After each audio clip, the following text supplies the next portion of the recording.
Subscribe করুন দর্শন television চ্যানেলটিকে এবং অবশ্যই বেল আইকন প্রেস করুন মুর্শিদাবাদ জেলার তাজা খবর সবার আগে আপডেট পেতে। লাইক কমেন্ট শেয়ার করতে ভুলবেন না। সঙ্গে থাকুন, দেখতে থাকুন দর্শন টিভি। শনিবার বহরমপুর থানার অন্তর্গত ফরাসডাঙ্গা এলাকায় ভাগীরথী স্পোর্টিং ক্লাবের উদ্যোগে আয়োজিত হলো শীতবস্ত্র বিতরণ শিবির। এছাড়া এলাকার কালী মন্দিরের নবমূর্তি উন্মোচিত হলো এই দিন। এদিনের অনুষ্ঠানের অতিথিরূপে উপস্থিত ছিলেন সাংসদ অধীর রঞ্জন চৌধুরী, বিশিষ্ট আইনজীবী তুষার মজুমদার সহ বিশিষ্টজনেরা। একজন মহাপুরুষ, যাকে বীর সাধক, সন্ন্যাসী, নানাভাবে আমরা জেনে থাকি, সেই বীর সন্ন্যাসী স্বামী বিবেকানন্দের জন্মদিন এবং আজকের দিনটিতে সারা ভারতবর্ষ জুড়ে যুব দিবস হিসেবে পালন করা হয়।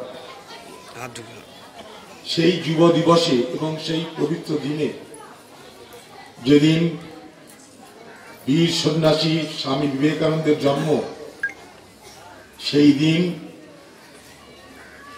তাঁর স্মৃতিকে